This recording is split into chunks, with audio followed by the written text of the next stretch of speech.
next few positions, we're going to go in an alphabetical order. Okay.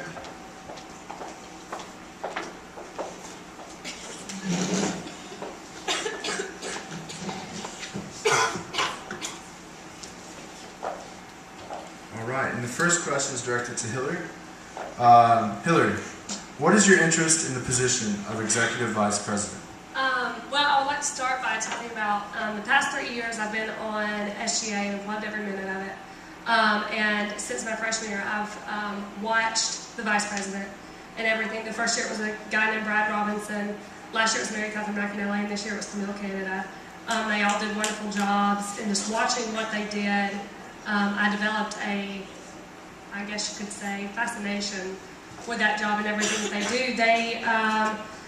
The Vice President is the supervisor of committees. Without committees, SGA kind of doesn't do their job. This past year, I'm going to talk about committees for our third question, but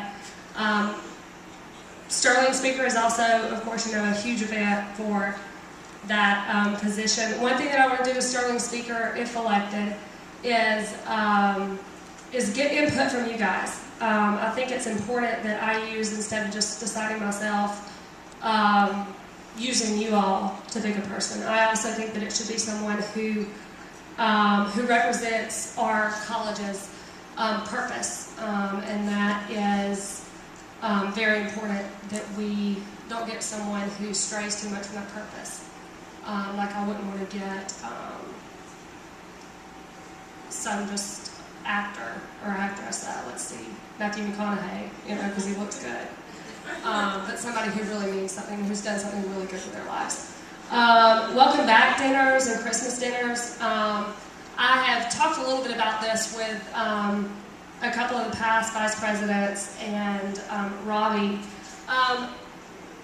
When you come to the welcome back dinner, you notice that we have a little guy who comes, not a little guy, he's really good, who comes and sings and performs. He's from off campus. He's great.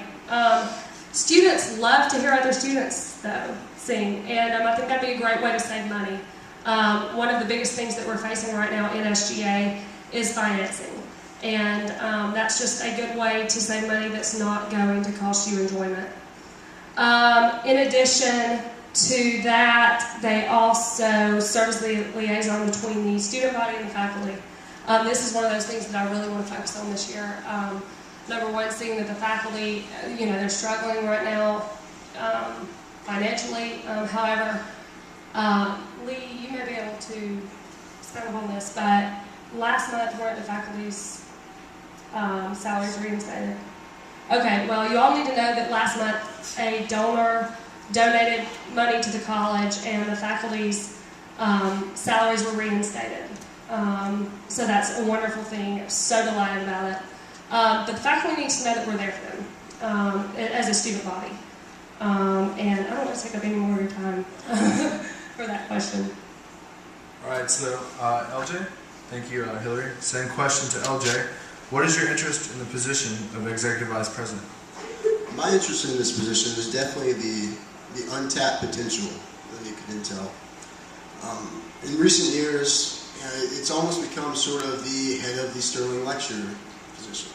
And with past holders of the spot, we slowly began to show some poetic license and begin to give this position more direction. For me, two things I would love to do with it. The first being interim funding.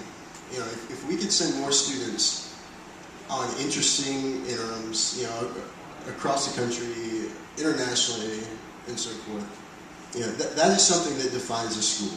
And with the recent events that have hit all of us, that is the kind of thing that we need to rally behind, because that is what brings students to Birmingham-Southern instead of X, Y, and Z. The other, of course, is the Stripling Center. While now we're finally making some steps towards that, I'd love to be a part of the team that really puts the finishing touches. Okay, thank you, LJ. And we'll move to Sarah. Sarah, what is your interest in the position of Executive Vice President? I think the real question should be, what am I not interested in? I have a multitude of passions, and so the first reason why I really am interested in this position is purely passion. I think I exude what is called Panther pride to the extreme. I love to paint my face red and gold. I love to go to sporting events. You know, I just, black and gold, red and gold. I was just looking at the red shirt there. Associative problems. But basically, what it is for me is that it comes down to passion, that because I go to Birmingham-Southern, I constantly want to promote this college in every way possible. Right now I'm diversity delegate, and for me that is another reason why I want to be on executive. I think diversity is something that comes in many forms, and that we need to strive to represent it on our executive board. That this is the voice of the students, and the students need to feel like they are represented. And the exec board this year did a phenomenal job of making sure they cast their net really far so that way everyone felt included. And I just want to continue with that tradition. And the final reason why I want this position and why I'm interested in it is because of the Sterling Speaker. Now, LJ kind of stole my thunder when he mentioned poetic justice. I'm also the president of the Underground Poets Society, and for me that idea of poetic justice is something that the Sterling Speaker should exude.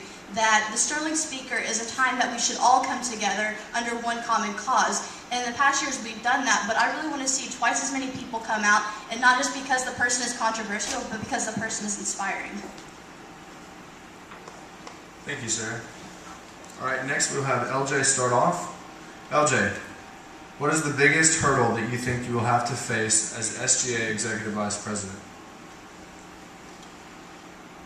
The biggest hurdle I feel like we will face, not only as Executive Vice President, but as an SGA, and I say this being on the outside looking in up to this point, is that SGA needs to be asking, instead of asking ourselves, why is the student body not coming to us, coming to our meetings, being a part of this, we should be asking, what are we doing incorrectly to go to them, to get them involved. With some of the resources we do have, the Facebook page, the Facebook networking, the SGA website, these are untapped sources that we need to start hitting harder. We need to start manning more strongly and just getting involved with. As a whole, we do a great job of, our programming is great. Our committees, they are formulated well, but we need to get it out to the student body. I'm struggling up here, but that's what I wanted to say. Okay, and then we'll go to Sarah. Sarah, what do you think is the biggest hurdle that the Executive Vice President of the SGA will have to face? I think the biggest problem that I see being sort of the thing we need to address first is the idea of creativity. I really hope that creativity is something that's not going to inhibit the position, but that I think sometimes in a position of leadership or authority, it's very easy to sort of fall into just kind of doing what's been done in years past. And I think that is something that SGA should foster and nurture, is that idea of going beyond something that's expected and really excelling. Birmingham-Southern is a liberal arts institution. We don't take this idea of mediocrity very well. We all overachieve and we all see excellence and the potential. And I think that's something that, unfortunately, we sometimes are afraid of. We're afraid of taking that stand and saying, this is something I believe in, and it's because we're too scared to do it. We want to make sure that we're safe and secure and that we have that constant group of support. And so what I'm really hoping that we can overcome that problem, we can overcome that challenge by just embracing one another. It's corny, it's cliche, it's really easy to say, oh, don't judge a book by its cover, but as soon as you go and change your hair a certain color, you're going to be treated differently. And for me, I'm all sort of about, going out on my own, doing something, and making sure students who do the same don't feel left out on the exec board.